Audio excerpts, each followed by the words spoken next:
Hi, good morning, everyone. Thank you for tuning in to our PowerBrew this morning. My name is Michelle Shepard. I am the Client Support Services Coordinator here with AdvantageC, a service of Carroll Community College. And with me is Jill Hermes, the Director of Corporate Solutions. So a lot of you have been with us in the past, so you're familiar with the control panel. The red arrow collapses, expands the webinar panel.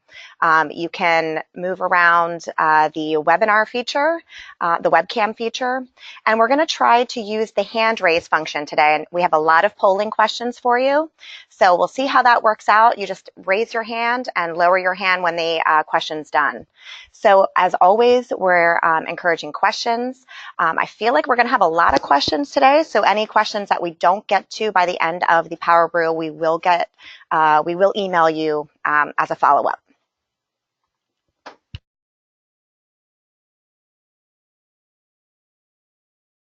Thank you, Michelle. So this is Jill, and again, we're coming to you from AdvantageC, which is a service of Carroll Community College. And you can see our training screen there up in front of you, the different things that we offer, whether it's training in leadership and management, different industry-specific technical and certification training, some compliance training, and then we also have available consulting, facilitation, and assessment. And we're very happy to speak with you in more detail about those things. One of the things that's very popular is our management development training, workforce training certificate. So we realize that there are many of you out there on the front lines, and whether you're new to your leadership role or whether you just need a refresher, this is a program that can really give you that confidence and the skills that you need to succeed. So please contact us if you have any questions about that. It's very helpful, something that you can see that return on investment and the results in productivity. So thank you. If you have any questions, we're happy to speak with you. Today, we're really excited about the webinar, and you might be thinking, healthy eating habits, how does that fit into business solutions? Well, you know, at AdvantageC, we're thinking about business solutions in a holistic way. We want you to be successful, whether you're thinking about how to increase profitability, how to retain those top employees, how to rebrand or execute your strategic plan, or even create that strategic plan. So here's one component of that, keeping your staff as healthy and productive and happy as they can be. And Dr. Brooke Bassard has some really good information for us today. She is, in addition to being an adjunct faculty member here at Carroll Community College, she is a health coach, a fitness nutrition specialist, a personal trainer. Her career spans a variety of areas, and she has some great expertise to share with us today. So I'm going to hand it over to Brooke at this point in time. Well, thanks so much for having me, Jill and Michelle. I'm excited to be a part of today's PowerBrew and to share some very important information with you. Today we're going to discuss habits for a healthy lifestyle, but we're going to focus on eating because I truly believe that's the most important piece and often the most misunderstood piece of the puzzle. I could mention how important it is to spend or to sleep 7 or 8 hours each night and to get daily physical exercise. But my bet is that you guys already know that. So my goal is to share information that may be new to you and then figure out how you can use that information to create a healthier lifestyle for you, your coworkers, and your employees. And it could even trickle down to your friends and family. So I'd like to jump right in and talk about how critical the workplace can be for boosting or sabotaging efforts toward a healthier life.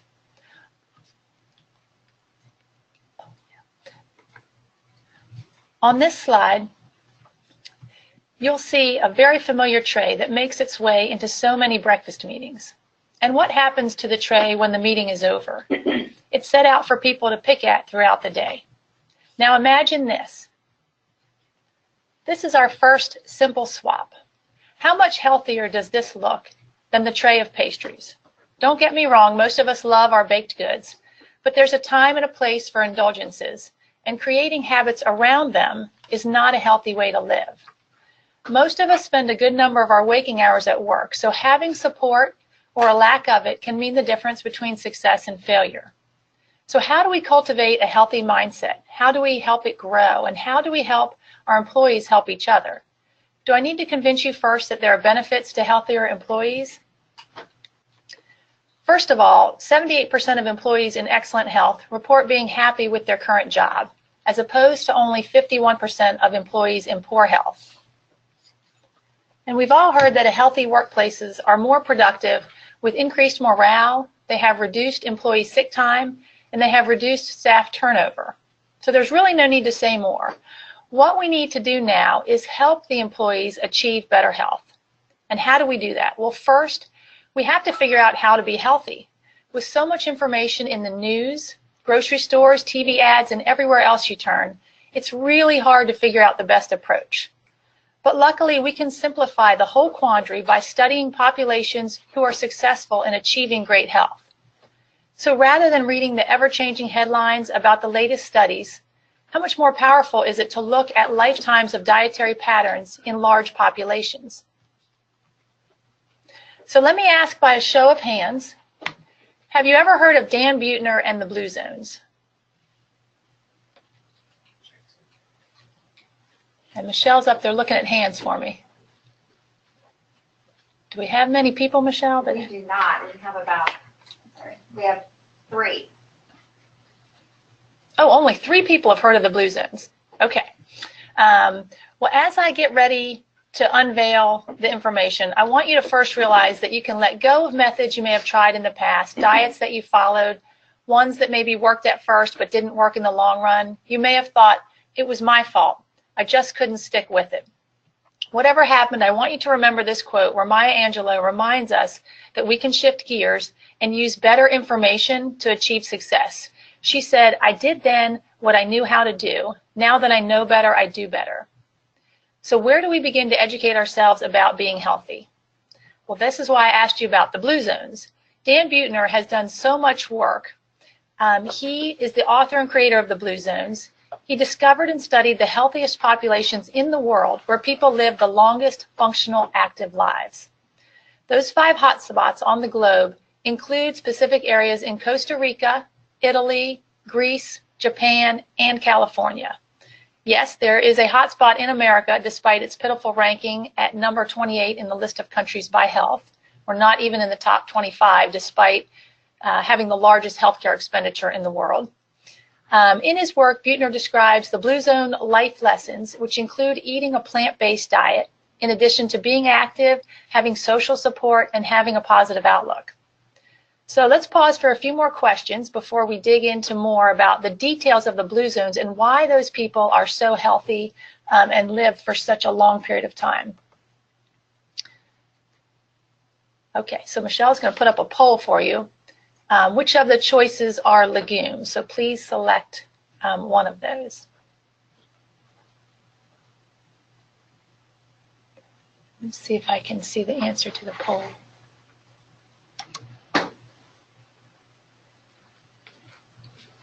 Can we tell how many people have responded? We can. They're still responding. We have about 75% of people that have voted, and I'm going to close this out in just a few seconds, and I'll show the poll results. Oh, okay. And should I have people raise their hand? Not yet. All right, this is a remarkable group. This is a first for me to see this. This is great. You guys are on the right path, if you know what legumes are. And so, Michelle, can we raise hands now to ask if anyone knows anyone who eats a plant-based diet?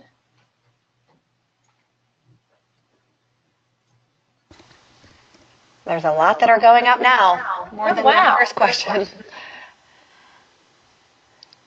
So quite a few know people who eat a plant-based diet? About 8 or 9. Great. Okay.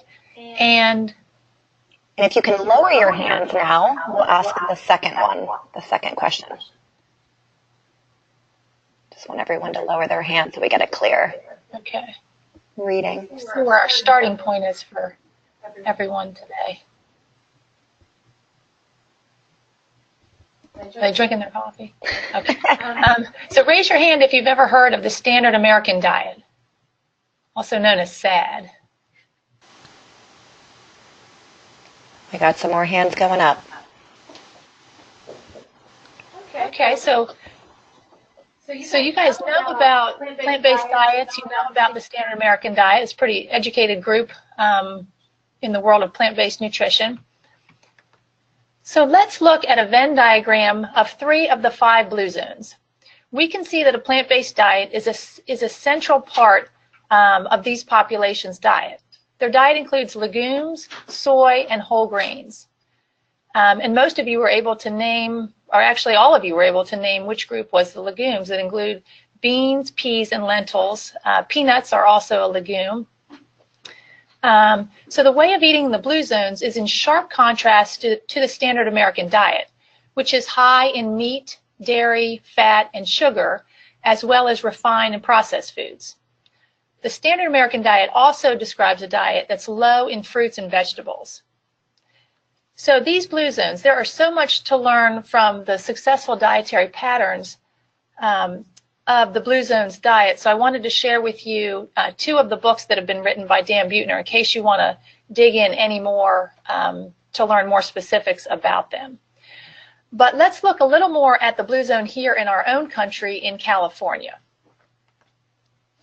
So Loma Linda, California, which is about 60 miles east of Los Angeles, it's the home of the Seventh-day Adventists. It's one of the centers of the blue zones, and it's the largest nutrition study ever done, the Adventist health study. It's a long-term study that has followed the group over many decades, exploring the links between lifestyle, diet, and disease among the Seventh-day Adventists. They're a great group to study because their lifestyles are so similar. They don't smoke, they don't drink alcohol, they get daily physical exercise, but the one thing that does differ is their diet. So I'd like to share just 2 results with you from this study. There are many, many results, but 2 are very impactful and good to look at today. So the first thing we see from the Adventist health study is that there is a marked difference in BMI, which is body mass index, the weight adjusted for height, across the groups.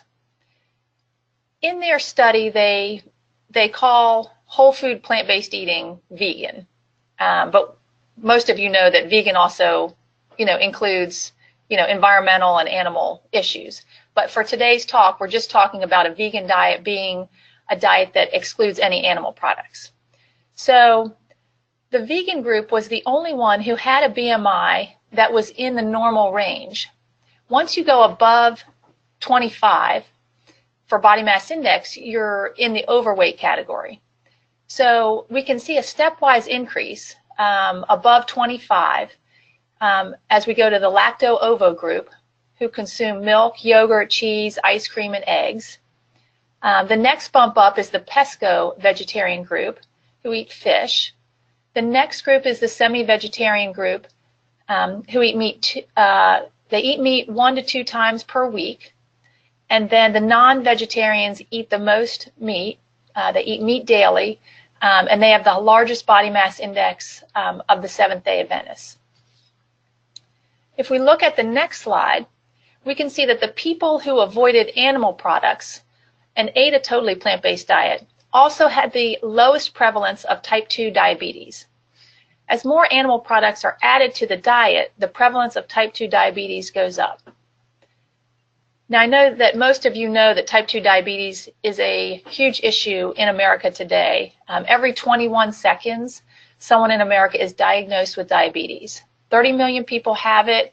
84 million people have prediabetes. That's 1/3 of our population is affected by diabetes. And I must say that the effect of a plant-based diet on type 2 diabetes is incredible. When I was in medical school at the University of Virginia in the late 1990s, a diagnosis of type 2 diabetes meant a lifetime of managing your illness, trying to delay the inevitable damage to small blood vessels that lead to blindness, neuropathy, kidney damage, and of course, poor blood flow that can lead to lower limb amputation. But now we know that the cause of diabetes is not sugar.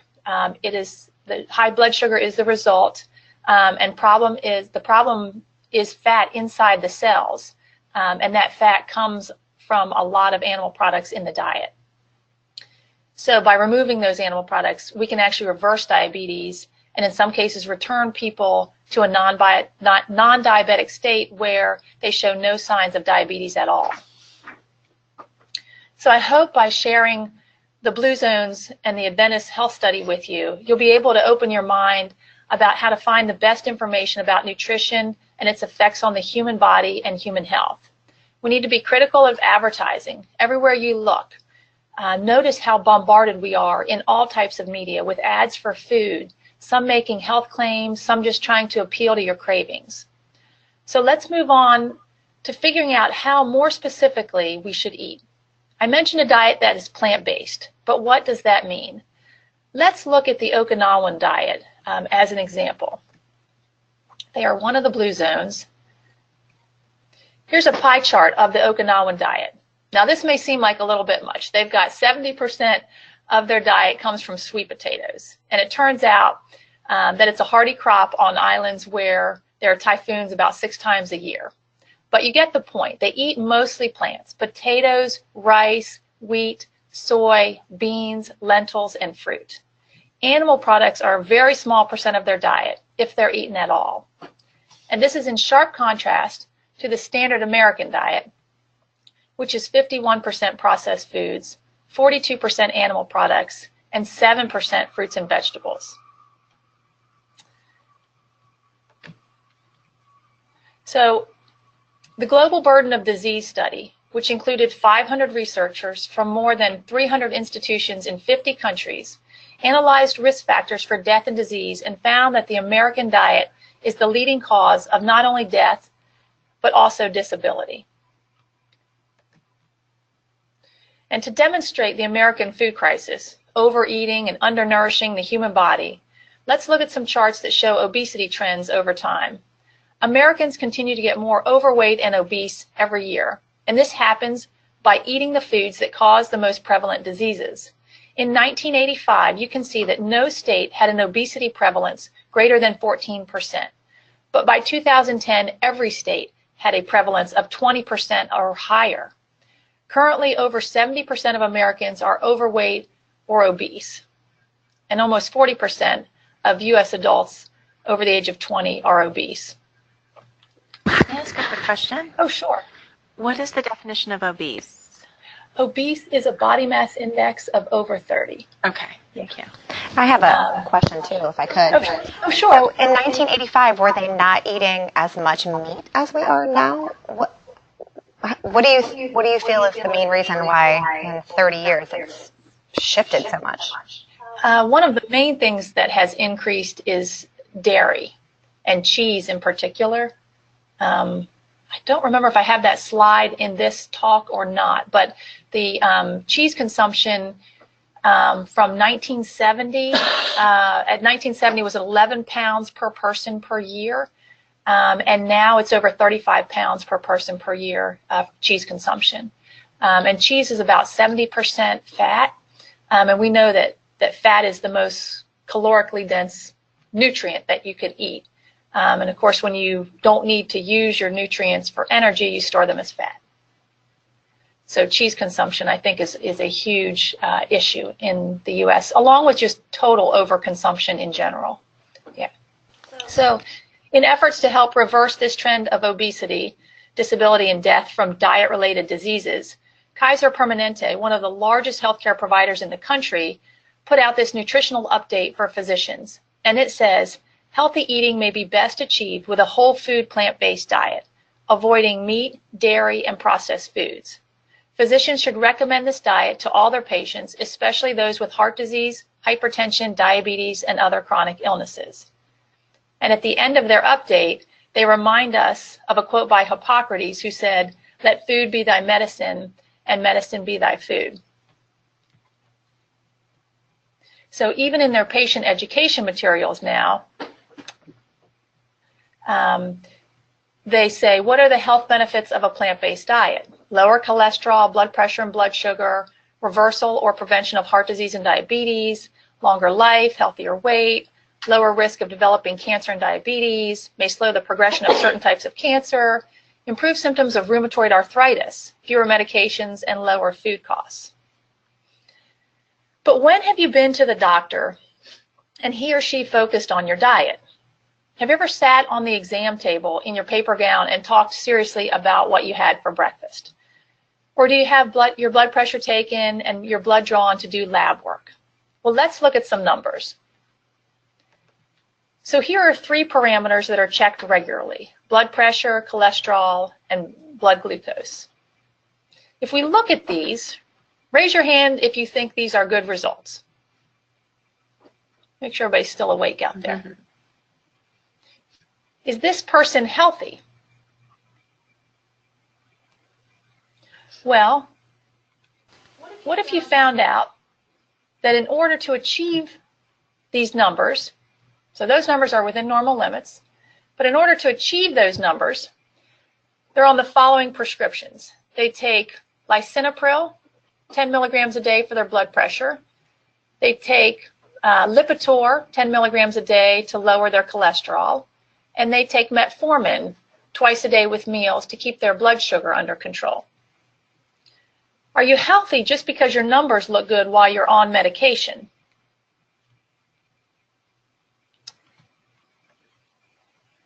So what percent of Americans take at least one prescription drug? Well, according to the Mayo Clinic, the answer is 70%. And over 50% take at least 2 prescription drugs. Let me show you a painting by Erica Layton that makes an analogy to how we practice medicine. The water represents the disease, whether it's high blood pressure, high cholesterol, diabetes. The mops are the drugs that we take to deal with the disease, trying to keep it from getting worse. But what if we could turn off the faucet? That's what we need to try to do, right? We need to turn off the faucet. It would require that we stop eating the standard American diet and eat more like the blue zones, the healthiest populations in the world. But how can we wrap our head around plant-based eating? One way is to use the PowerPlate, created by Dr. Neil Barnard at the Physicians Committee for Responsible Medicine. The PowerPlate has 4 quadrants: fruits, grains, legumes, and vegetables. Now this might look a little bit familiar. Anyone who has kids in elementary school and middle school have probably seen this recently, the USDA MyPlate. But do you remember those worksheets in school where they ask which of these is not like the others? Well, fruits, grains, and vegetables are all food groups, right? But protein is not actually a food group. It's a macronutrient. It's one of the 3 macronutrients. But unfortunately, it's the single one that everyone is chasing at every meal. And one of the biggest questions people get asked when they think about a plant-based diet or they talk to somebody who's on a plant-based diet is, where do you get your protein? So I'd like to find out from the group, how much protein do you think you get each day? Let's see what your answers are.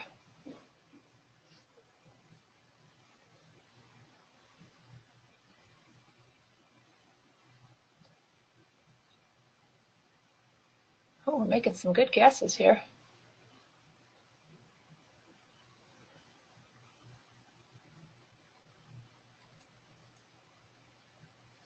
Okay, so let's see. We've got, where's this at? Okay, so yeah, that's a very well-distributed set of answers there. Okay, so how much protein do you think you need each day? Let's ask that question.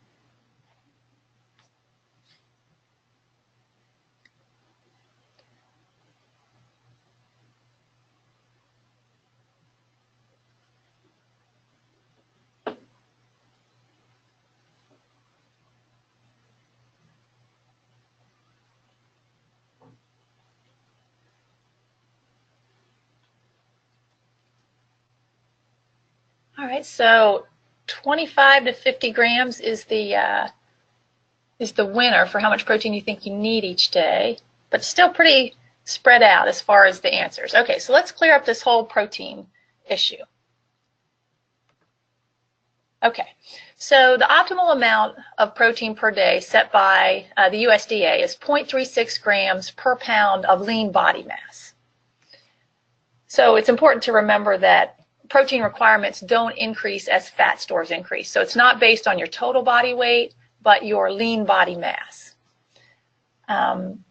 So for a body weighing between 140 and 200 pounds, and we're just going to, nicely assume 20% body fat. That would be a very nice body fat to have. That would be very, slim, on the slim side. Optimal protein intake would be 40 to 57 grams per day. Okay, so how many calories is that? Let's use 50 grams of protein as our target, right in the middle. Protein has 4 calories per gram. That would take us to 200 calories from protein. So if your caloric requirements for the day were around 2,000 calories, this would be 10% of your calories coming from protein. I don't know if any of you guys have ever thought about this in this way. But the percent of calories from protein in whole plant foods is usually above 10%. Fruits are really the only ones that are below 10%. But like oatmeal and wheat are 14 and 18% of their calories from protein. Cauliflower and zucchini are around 25% of their calories from protein. Tofu is at 43% and lentils at 31% of calories from protein. So you can see that by eating plants, you should not become protein deficient. And if we think about the largest, strongest animals in the world, we think about the hippos, the rhinos, bison, giraffes, we think about horses, and even the cows that we use as the middleman. They're getting all of the protein they need from their plant-based meals. They are herbivores. Okay, so I got a little bit behind on my other slides. Okay, so here are a few basics of nutrition. So the 3 big categories that are frequent topics of discussion, the headlines of news articles, the basis for certain diets, these are the macronutrients, the 3 sources of calories in our food. They are the nutrients that we need in large quantities, as opposed to micronutrients, which are the vitamins and minerals that we need in much smaller quantities. They're still very necessary, but their daily intake is measured in milligrams or micrograms rather than grams. So I'd love to do an activity where we fill in this chart and we put foods into certain columns. So which group of foods would you put in the protein column? And I think Michelle's going to give you a poll just to see which foods you would put in the protein column.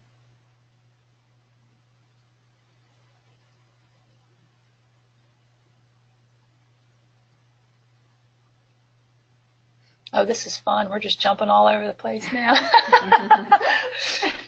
Okay, I'm going to put you out of your misery because it's a bit of a trick question. Because I started to show you that plant foods have protein in them, right? And it turns out that all whole plant foods have all 3 macronutrients. And foods that are made from animal products usually have 2 macronutrients. They usually don't have carbohydrates unless they're dairy products, and then they have the lactose in them. But here's some examples. As you can see from this pie chart for broccoli, about 70% of the calories come from carbs, 20% come from protein, and 10% come from fat. Most people don't even know there's any fat in broccoli, right? But it's good. It's all good fat. Here we see chickpeas. And that has a very similar distribution of macronutrients as broccoli. And then remember I told you that animal products typically have 2 of the macronutrients, proteins and carbs. So this is a look at beef tenderloin, and it contains roughly equal calories of protein and fat. The lack of carbohydrates in animal foods contributes to the fiber deficiency in America. Most Americans, 97% of Americans are fiber deficient. And interestingly, you never hear about Americans being protein deficient. If a person consumes enough calories, it's almost unheard of to ever even have a protein deficiency. But the deficiency in fiber causes a lot of issues. It causes a lot of ER visits for kids with constipation. It causes visits for adults with hemorrhoids, diverticular disease, and it plays a key role in satiety and helping people not overeat. So plants have fiber, animals don't have fiber. And I always think of it as plants use their skeleton. Fiber is their skeleton that they use to stand up. Animals have bones to stand up. Okay, so let's look at the last example to demonstrate the macronutrients in our food. Spinach is a good example of how we can get protein paired with protein and carbohydrates without pairing it with the dangerous saturated fat that comes from animal products. And as many of you know, saturated fat is linked to cardiovascular disease, heart disease, and stroke. And what's the #1 cause of death in the U.S.? It's heart disease. And is it preventable? It's absolutely preventable. If you've not seen the documentary Forks Over Knives, I highly recommend watching it. We don't have time in our talk today to go into depth about reversing heart disease and diabetes, but if you spend 90 minutes watching this documentary, it could change your life and the lives of the people that you care about. So now that you've completed Nutrition 101 and can rest assured that a healthy, whole food, plant-based diet contains all the macronutrients that you need, I'm going to try to shift your mindset away from concentrating on macronutrients. Certainly the populations in the blue zones are not thinking about how many grams of proteins, carbs, and fats they're getting, and it doesn't seem like the focus on them in the U.S. has led to any great improvements in health. And actually, it seems like they're just adding to the frenzy of trying to get healthy. People are tracking their food on their phones, they jot down every calorie, they try to figure out how many grams of carbs they've eaten. So many details get collected. But how much easier would it be if we could just eat until we're full, eating health-promoting foods that fuel our cells, give us energy, and maintain a healthy weight, like the populations in the blue zones. Remember the BMI chart from the Adventist health study? The plant-based eaters had a much easier time keeping their body mass index in the healthy range. Well, how do they do that? Well, most whole plant foods are not calorically dense. If you look at this graphic, you'll see on the right that with 500 calories worth of potatoes, rice, and beans, or fruits and vegetables, the stomach is nearly full and can signal to our brains that we should stop eating. Oil, cheese, and meat don't even fill the stomach halfway with 500 calories. So when you think about that obesity trend chart that we looked at earlier, this would be a good reason why that trend has continued. Years ago, I was listening to a podcast where the presenter, Sean Croxton, used the acronym JERF, Just Eat Real Food. And it really simplified the whole thought process behind what we put in our mouth. We need to think in terms of whole foods. Ask yourself, how close is what I'm eating to its original form? An easy example would be a tortilla chip. How close is that to an ear of corn? A lot of people don't realize that tortilla chips have between 35 and 50% of their calories coming from fat, and the rest is, processed corn. Now, I'd like to ask, I guess by show of hands, have you heard about the dangers of eating meat?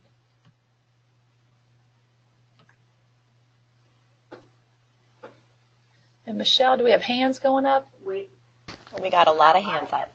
Okay. So good, you guys have heard about this. It's been 3 years in the making. And I guess we don't need to poll the next question if they've... Well, I guess you could put your hands down and raise your hand if you have decreased your meat consumption since the World Health Organization classified processed meat as a Group 1 carcinogen.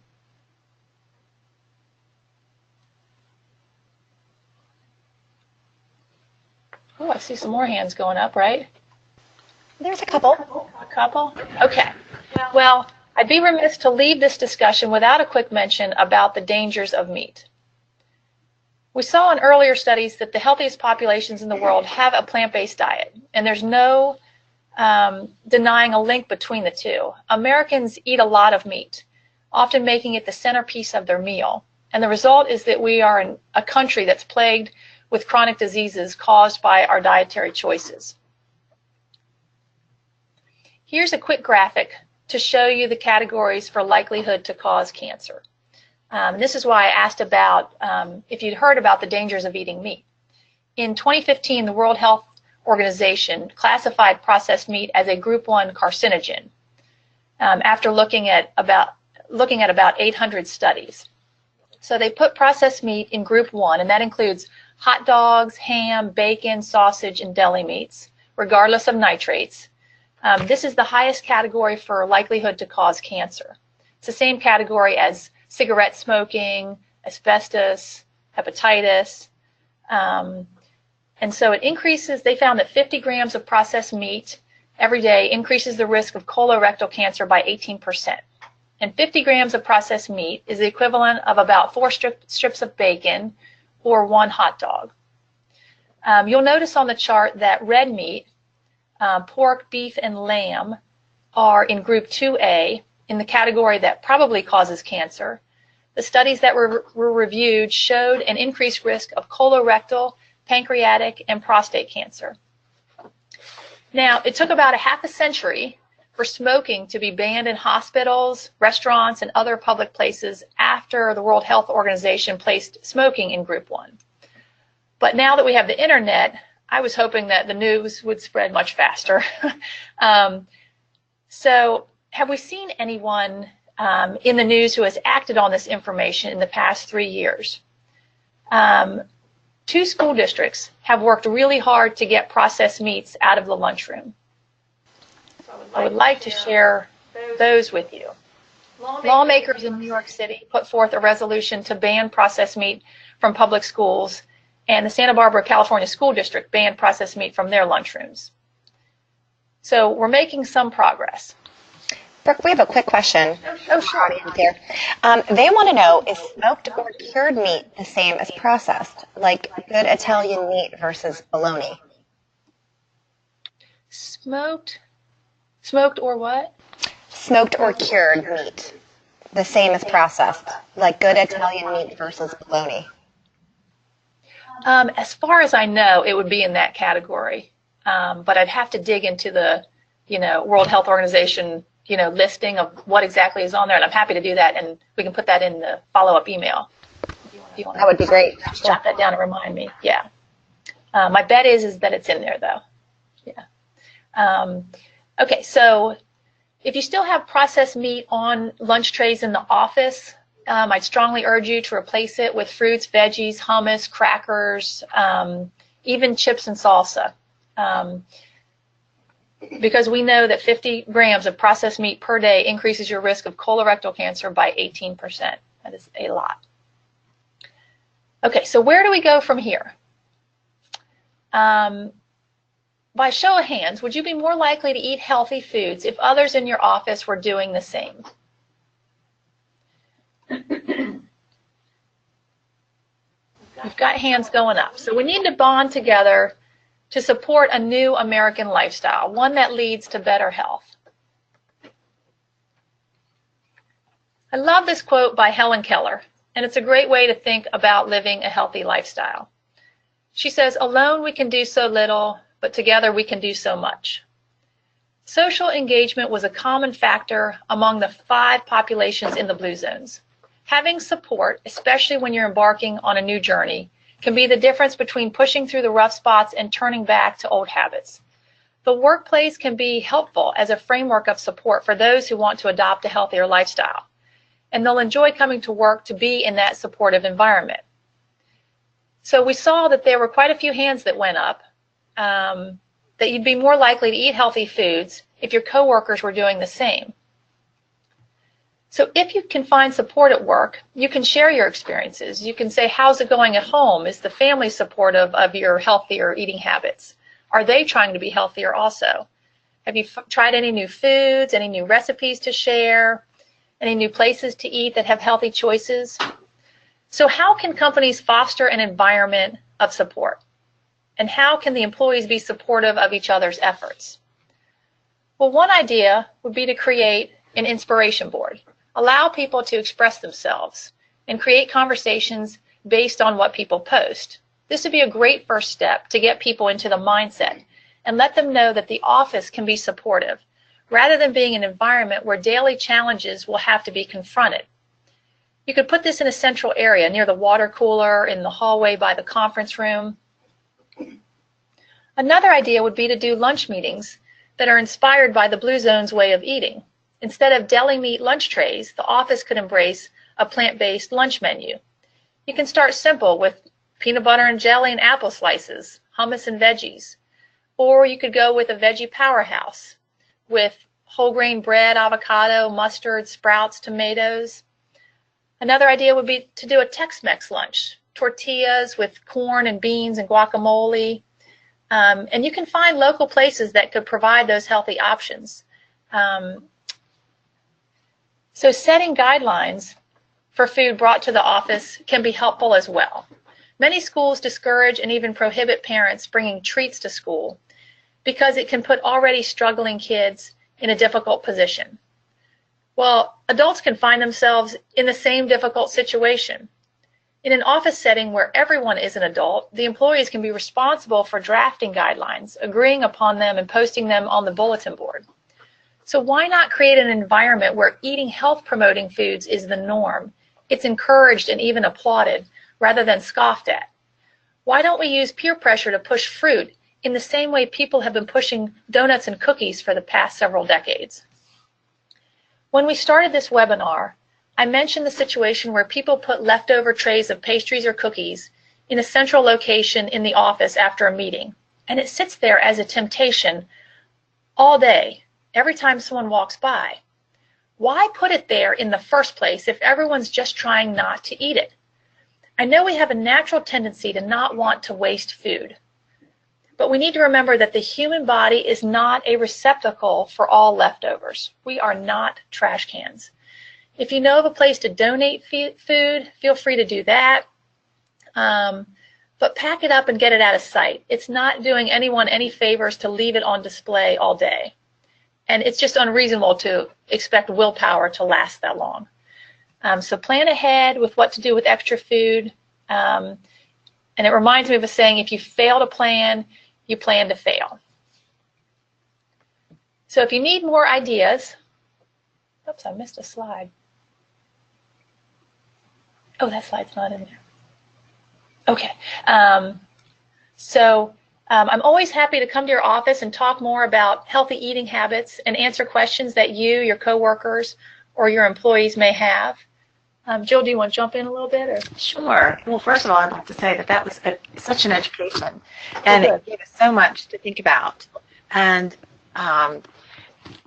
as you think about your staff and your organization or your group of kind of influence, and you'd like to learn more about this, please contact AdvantageC, and we can work with Brooke and have her create a customized presentation for your group. AdvantageC is here to help your business succeed, and this is one way to bring out the best in your employees.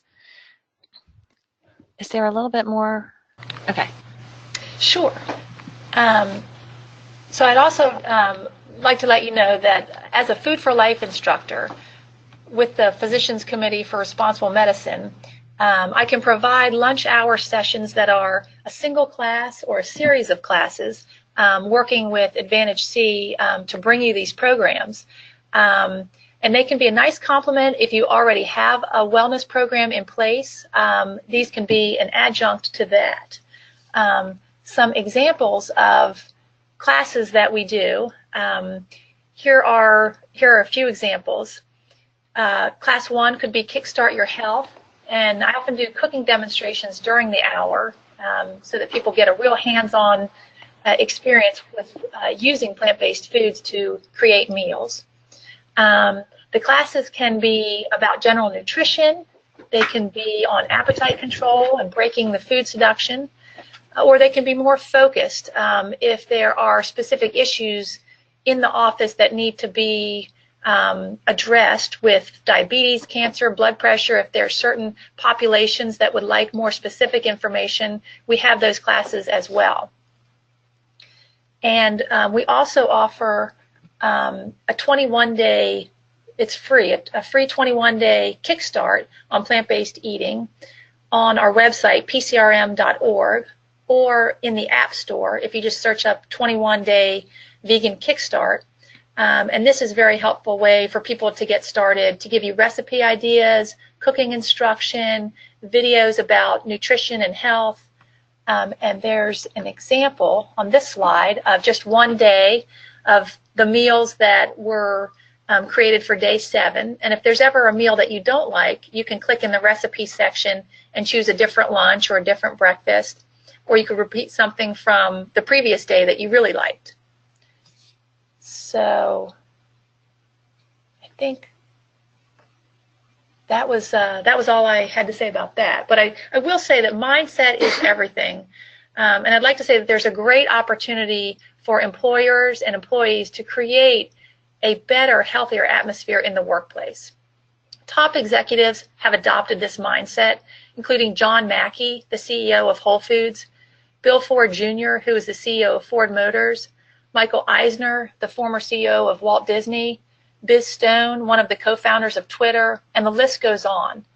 The bottom line is that people who truly succeed with healthy eating are the ones who embrace it, believe in it, don't feel deprived by not having the foods in the standard American diet. They see the dangers of the status quo, and they're not afraid to go down the path less traveled, the path that will lead to better health and a happier life. So I'm just thinking, as we take in this information, that perhaps we would not need to take a class in how to adapt to change while we're doing this, because I know, I'm just going to be honest and say this could be a big change for people, but it's a change worth exploring. It's all about how to be healthy and really how to live your best life. So I bet that we have some questions out there. Are there any lingering, Michelle? We have one question about any plant-based meal delivery services for those of us who might not just be the best. That is a great question. To cook. Yes, because in the past few years, quite a few have popped up. I think one of my favorites is Tara's Kitchen. And that is a food delivery service that is not exclusively plant-based, but if you go on their website, you can choose vegan as your filter, and they have some really nice plant-based meals, and it comes in packaging that's totally recyclable, so it gets shipped to you. They can leave it outside of your door when you're not there. It's all in sort of a refrigerated compartment. You take out everything, put it in your fridge. You can get 3 days worth, 7 days worth. You customize how much food you want for how many people you want. And then literally you just pack the packaging back up and set it on the doorstep, and the next day FedEx will come and take the packaging away. So it's extremely environmentally friendly too, so I like that about it. Others that I've heard about, and I've actually demoed, are Purple Carrot, which also has the TB12 component, which is Tom Brady's plant-based athlete. So for if you have people in your house who are needing more calories and needing, sort of that extra amount of food, that's a good option. But Purple Carrot alone, without even the TB12 component, is great for everyone as well. And then I have seen, I think it's called Daily Harvest, which has looked intriguing to me, which is more of a pre-made smoothie kits.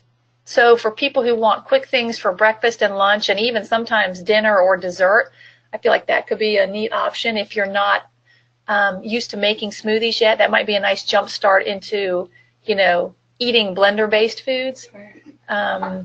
So those are probably the top 3 that I can think of, but there are a lot out there if you Google, plant-based delivery services. But those are the ones I've tried. Great. I've heard a lot of people discuss the cost of eating a healthy diet versus maybe the SAD diet, or what are your thoughts on that? Well, there's so many, Jill. One I will tell you is that a plant-based diet can be very inexpensive. There is nothing less expensive than rice, beans, all the other whole grains, lentils. They're very inexpensive.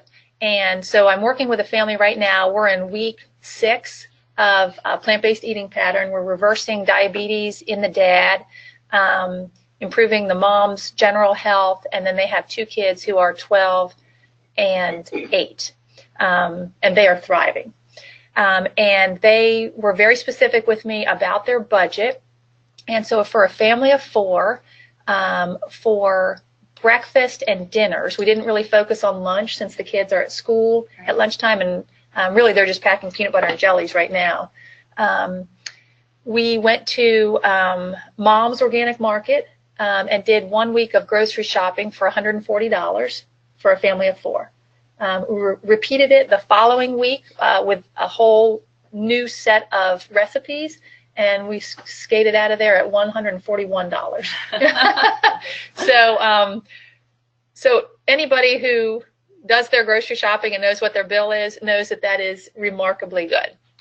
And I will also say that, if you spend a little bit more because, at first you need that transition of, a plant-based burger or that's pre-made instead of making your own or things like that.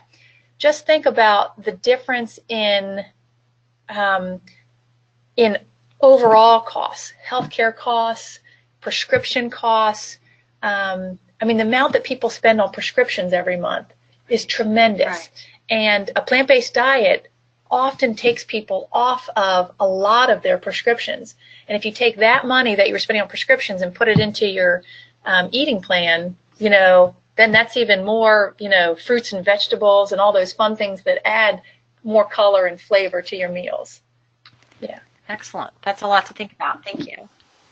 So we have somebody who plans a lot of lunches for employees and meetings, and she's wondering how she can plan the menu when she has food catered to the office for 50 plus people. And she would need a local business that would deliver. Do you have any insight or options for her? Well, I guess my first question would be, where is she currently getting the meals from? Because a lot of people who cater will give plant-based options. So, we could go super duper simple and think about, people who order, Chipotle for a lunch meal. So it looks like she's doing Subway type of places, Country Cafe. Okay.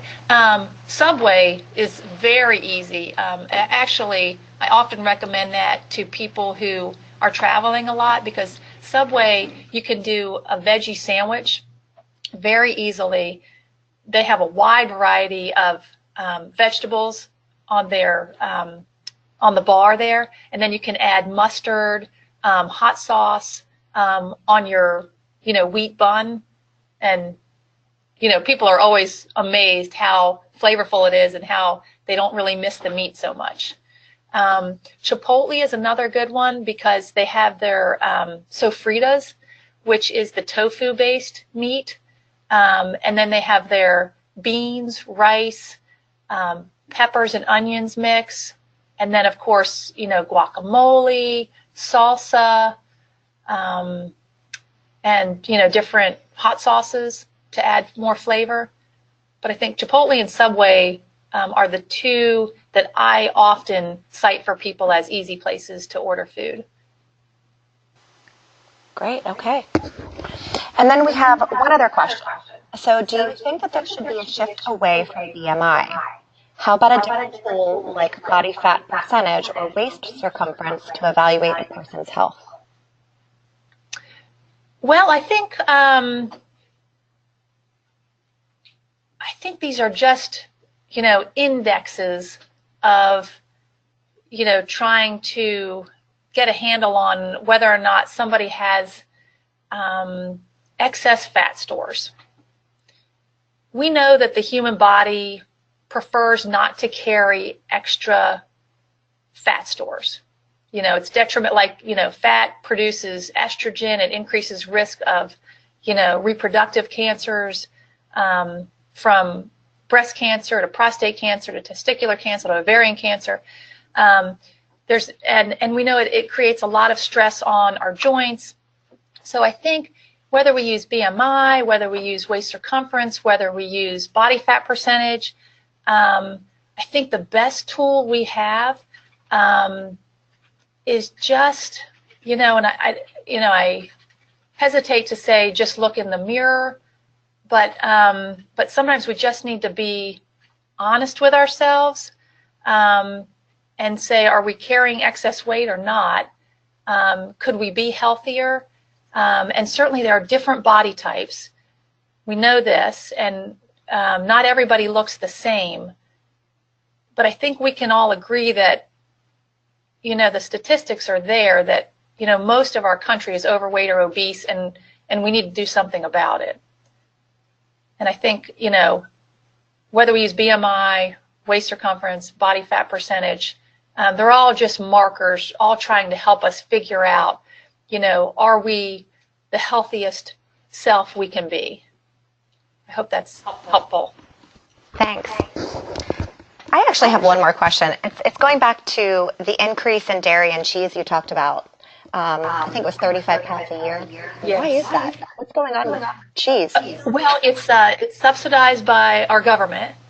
And so a lot of fast food places are encouraged to add cheese to their items. Like, do you remember when Pizza Hut started doing this, where they put the cheese in the crust? Mm-hmm. And when people go through the drive-thrus, those companies are told to say, do you want cheese on that, or do you want cheese with that? Like, it's all driven by the industry and by our government trying to promote the consumption of cheese to help the dairy farmers. And then, so not only is it put in front of us way more often, but it's one of the most addictive foods in the world because it has casomorphins in it, which bind to the opioid receptors in our brain. And the reason that was important when, a cow is producing milk for her calf is so that the calf will come back and continue to nurse and grow. He won't just wander off in the field and not come back. He has to be a little bit addicted to the substance that he's nursing from his mother. So those casomorphins then are in the dairy products. So anything that's milked, when a cow is milked and that milk is turned into, cheese, yogurt, cottage cheese, ice cream, those casomorphins are in those products. And they're actually concentrated in products where the water content is reduced, which would be cheese, right? So certain parts of dairy get concentrated as foods are processed. And casomorphins is a clear example of one that's concentrated in cheese. And we know that cheese is one of the hardest things to get people to give up because of the casomorphins. Wow. That's heavy. Yeah, it is heavy. So anyway, so Dr. Neil Barnard wrote a book called The Cheese Trap. It's a fantastic book. It's a quick read. And he has a great sense of humor and helps you, be a little bit lighthearted as you think about it, but also think about it seriously enough to realize that it's not something that should be in the human diet. So I highly recommend The Cheese Trap. Are there other questions out there in the queue, or have we been able to address most of them? Okay.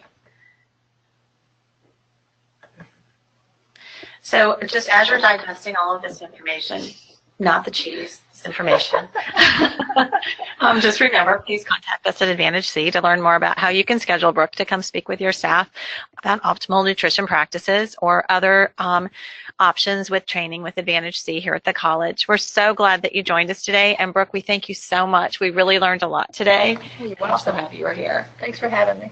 You're welcome. Okay, everyone. See you next month.